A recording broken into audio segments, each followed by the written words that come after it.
Andy, you want to take it away? Nope.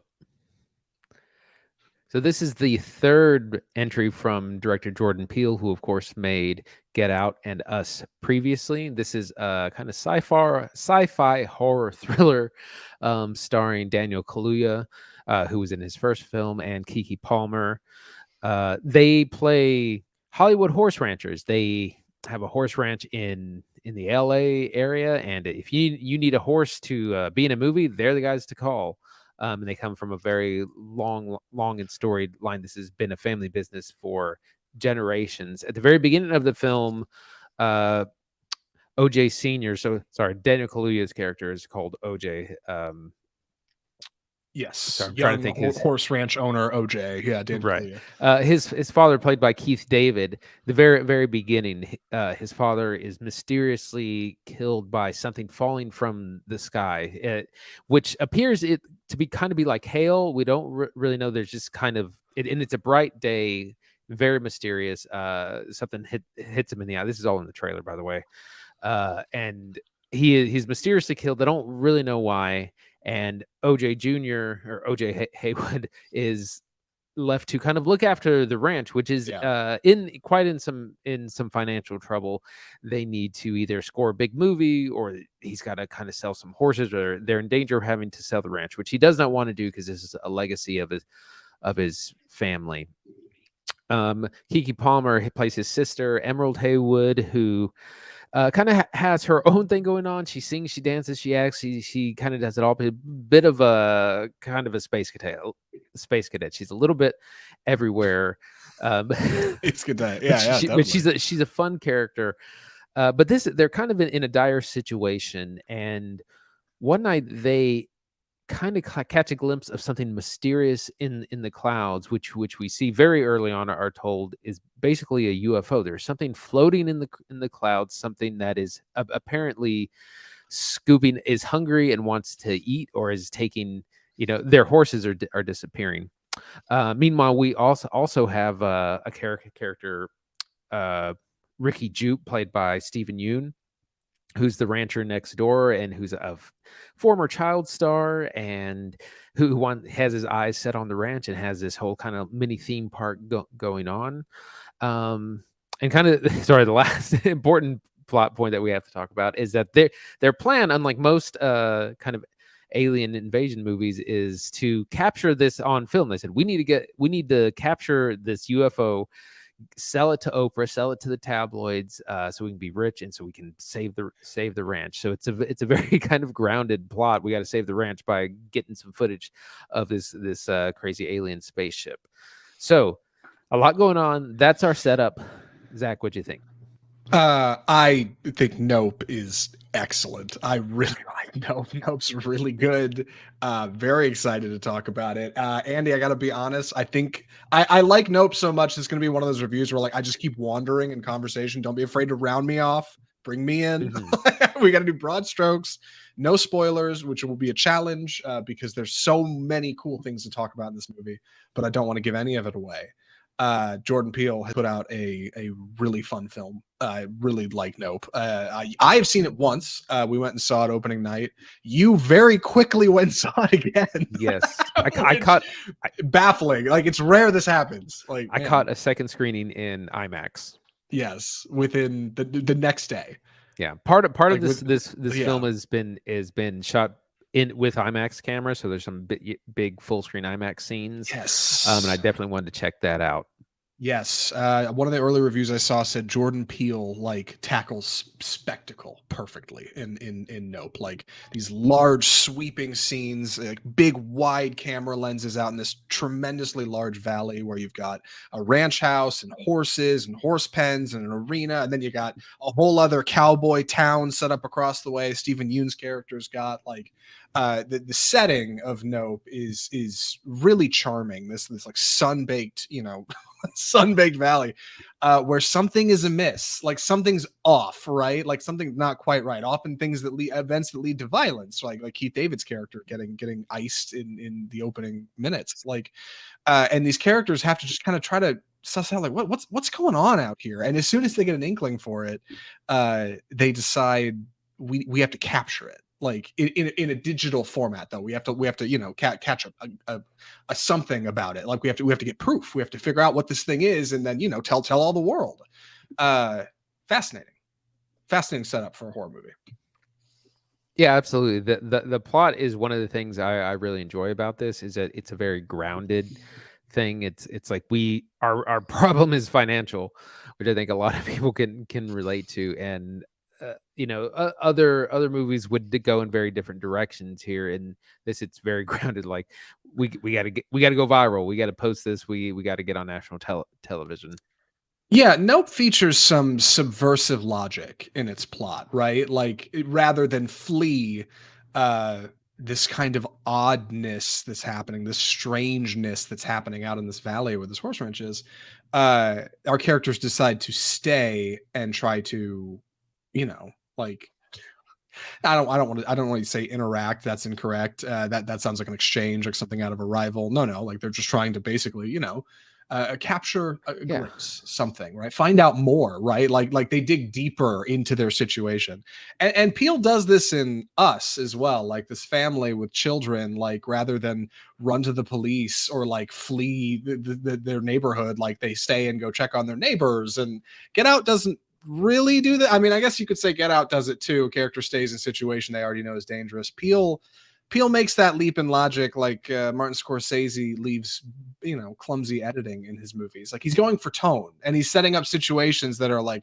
truly chilling. In the case of this film, like really, really quality scares here, and I think that's worth it. Like I think it's great. I don't mind it at all. I didn't get it in Us, but like Nope manages to jump into the uncanny valley like just far enough that I'm like along for the ride the whole way down, and it's a ton of fun. Right. This movie is more sci-fi than horror. It has a lot of horror stuff in it, but it's not like Get Out and Us that were a little bit more kind of straightforward. Those movies were, I think, scarier than this. This Nope definitely does have some terrifying scenes and moments, but it's more, like I said, it's sci-fi. It's a blend of sci-fi and horror. Uh, but I absolutely love this movie. And at first, I was like, I sat with it, and then it just grew on me. And after a second viewing, I really loved it. So one of the things the first time I saw it, I thought it starts a little slower. It feels a little slow, but I realized it was more me being impatient because I want to. I heard there's aliens. I want to get to the aliens, and so I was a little impatient the first time I saw it. The second time, much more problem. That it has a lot of setup in the first act, and it's very worth for things to come later. So just be patient with it. You will see you will come to know what the strangeness in the clouds is. So just kind of chill out, relax. Yeah, There's so much I want to talk so much about this, but I don't. I know. Want Like, to I don't want to. Yeah. give things away. Well, can I jump in? Yeah, go ahead. Go ahead. Yeah, I think one of the things Jordan Peele has done well a couple times now is in the marketing for these films. I remember watching like the final trailer for Nope feels like you're going to see some stuff that you probably shouldn't see in the movie. You're just like, oh wow, that's like a giveaway. I could see like what the thing is, what the mystery. And it's a little that, but there's a lot more under the surface. Not to mention, like on the side, there's an entire subplot in this movie that is like fascinating.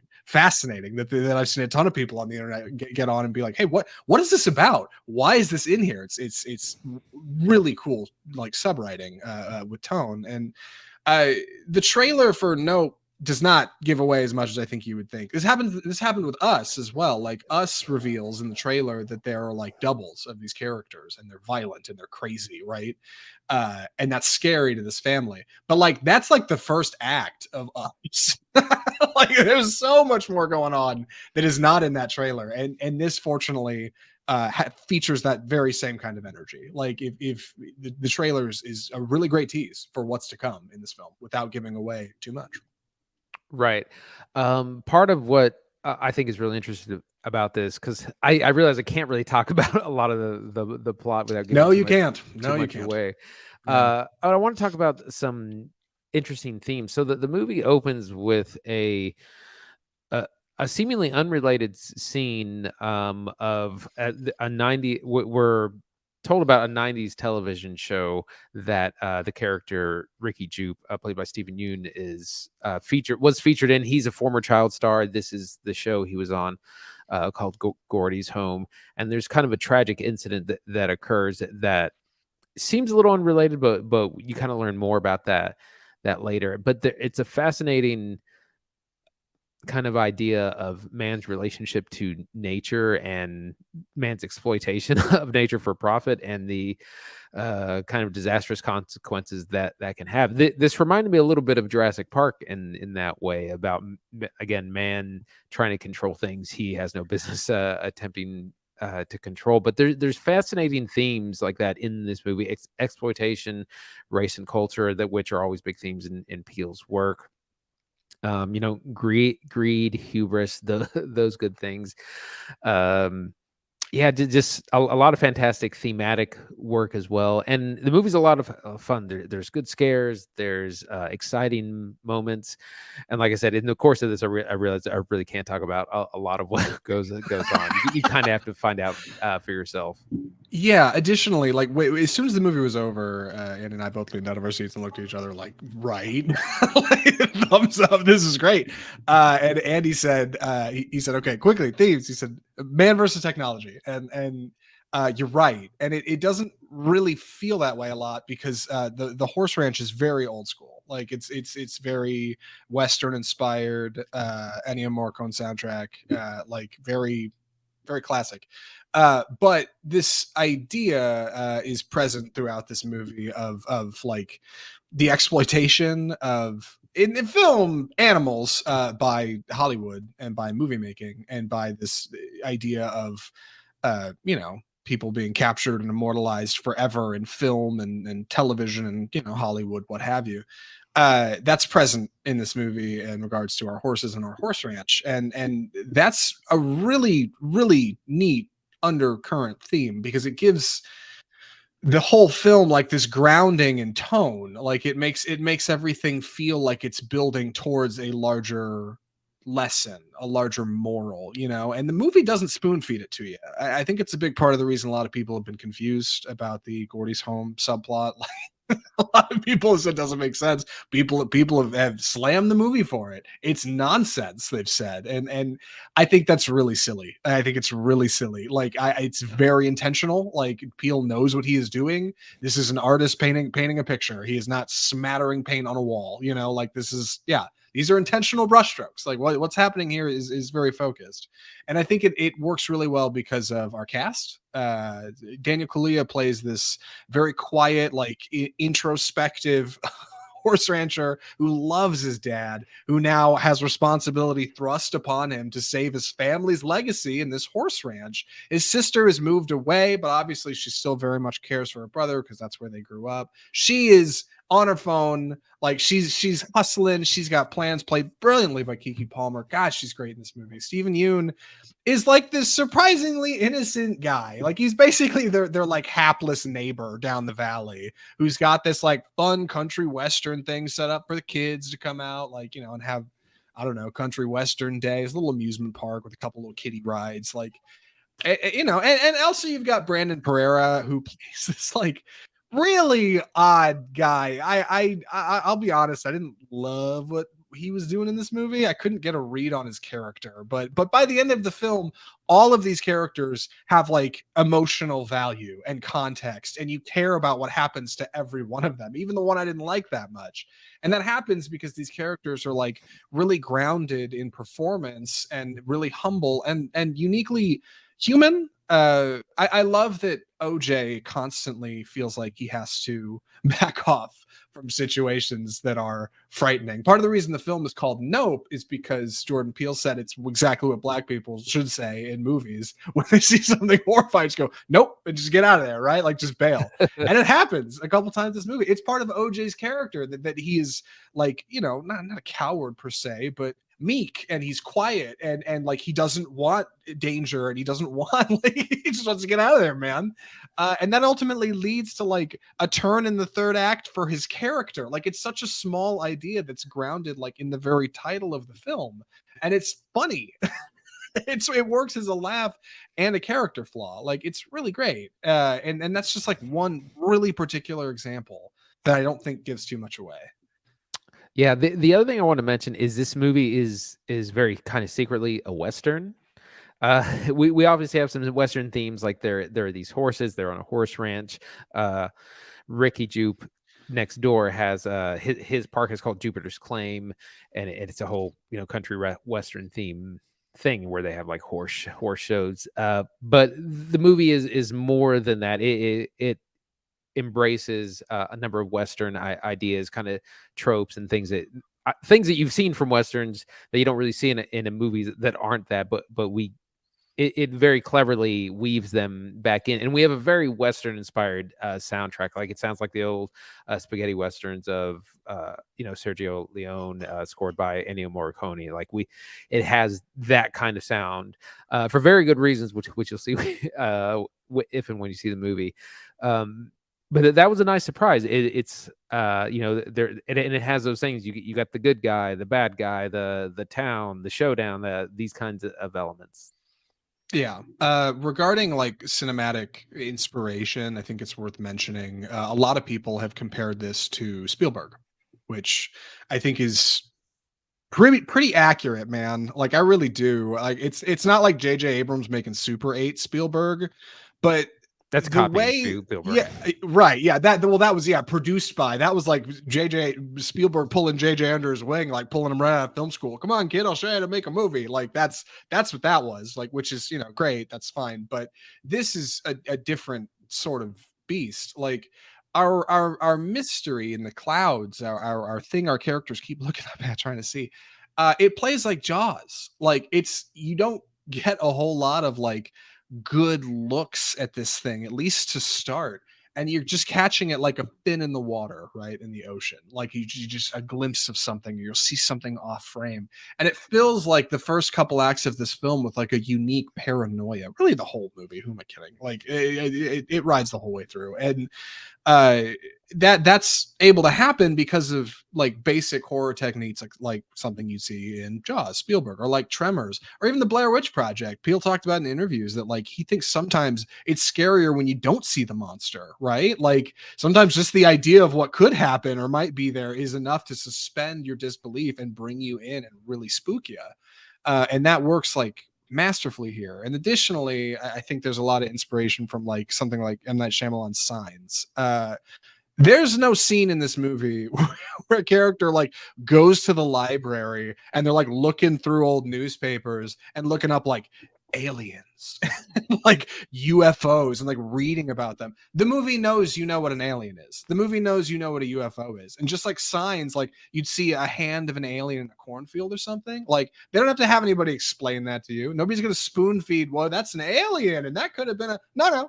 They know, everybody sitting there watching this movie knows what an alien is, and they know exactly how frightening the idea of this kind of unknown thing, this presence, like being there. They know, everybody knows how scary that is. And Nope knows it too.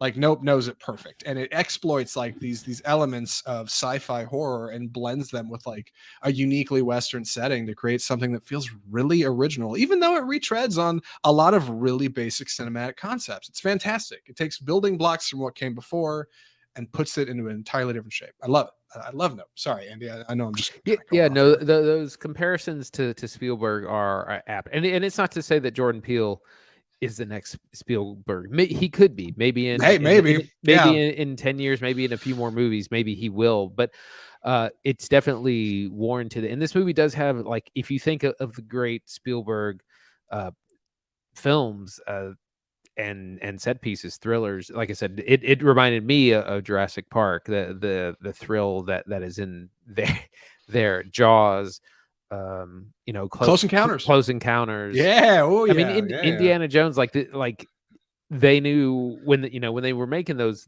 films in the 80s, that they really knew how to create tension and action and drama. And Jordan Peele has been a student of these things and has created his own. And it's also unique because, again, Super 8 is just a Spielberg ripoff. Jordan Peele has done something new and interesting and different, which you can still see is inspired by great film makers, but is something new. It's funny. I don't remember a lot about Super 8. I remember like a train crash at night and the kids on That's all I bikes remember. and lens flare. That's it. And then that lens flare walked into the Star Trek universe, and J.J. Abrams made a couple of those movies, and it was like, good God, like the lens flare, brutal. And now you got lens flare in West Side Story, right? Spielberg like leans on the lens flare, baby. He loves it. Like he loves the lens flare, which is, I think Spielberg does it better than Abrams. Abrams has backed off a bit since, but anyway. I think Nope is funny. Like I know I need to wrap up where I'm going with this. We got a show to do here, but I Nope is funny. Like there's a lot of good laughs in this movie. Some of them are dark. There's some dark laughs, and some of them are real subtle, and others are like real broad. Like like Daniel Kaluuya and Kiki Palmer are like really charming as this brother and sister who are like totally disaffected by their current situation, or I should say affected by their current situation. And they've got this kind of strained relationship that grows tighter over the course of the film. It's really charming to see the two of them feel like they're reconnecting and getting to know one another again, and like ultimately growing stronger for it. Stephen Yeun is like, the more you find out about this kind of odd former child actor who's like building this amusement park out, and the more you're like, what who is this guy? Like really great, like really simple, small cast, good fundamentals, and makes for something really charming. Yeah, really. I don't. Yeah, I wanted Yeah. to comment on that same thing. Really stellar performances. Daniel Kaluuya. It's just amazing to me how little he does, but how impressive it is. Like what I mean is he almost underacts. Like it's so much about how he looks, how he carries himself, the like his facial expressions. Like it's little things like the raise of an eyebrow, the like cocking his neck, like these different, very subtle things, but that have a big impact, and you instantly know what he's doing or thinking or feeling just by how he moves and acts, and it's really impressive. And Kiki Palmer is the opposite of him. She's kind of loud and bombastic. She's really great in her own, just in her own style. Stephen Yeun is, like I said, this kooky character. Really great to see him in kind of something different from normal. I wanted to mention Daniel Kaluuya's performance because I forgot this when I talked through it earlier. Regarding his underacting, like it's subtle. Like Kaluuya has a lot of charisma, and we've seen him turn it on in features like Get Out or Widows. Like Kaluuya can really elevate what he's doing here. But OJ is not an elevated character. Like he's practically a hick, man. Like, he grew up on a horse ranch out away from everybody. Like the guy is fundamentally like, he gets nervous around people. Like he's a quiet dude, and like as he kind of grows into himself over the course of the film, Kaluuya's like performance really starts to kind of build on itself and get to something bigger. Like he's great. Yeah, I've seen multiple people say that. I saw Logan Paul on Twitter who posted this whole thread about this that got a little attention. If you haven't seen the movie, don't go look at the thread. Watch the movie first because he's got spoilers in there. But he mentioned that like you wasted Daniel Kaluuya. How could you? On the most mundane vanilla character he's ever seen. Like, come on, what a poor read. Disappointed by that. And I'm disappointed by people who've written off, I think, a lot of this movie because they feel like it's slow or nothing happens or it's confusing or there's these like leaps in logic that don't make a lot of sense. And it's like, guys, like it's a summer horror movie that's really charming. Like if you just kind of look at it for longer than a minute, I think it really comes through. But then again, we do a movie podcast and we do this every week and we talk about movies a lot. So maybe we're just reading it in a different way. But what I know is this: it is not every day, it is not every week. It's rare, in fact, that we watch a movie that one of us likes so much we go see the next day. Yes, and that's Nope. And something's happening here in this movie, man. It's good stuff. Yeah, I was really into it. I was thinking about it, and I also had a lot of time. But and things aren't in IMAX for very long. That was the main reason I wanted to get. Like I missed seeing Dune in IMAX because I waited a couple of weeks. And then it was on to something else, Eternals, I think.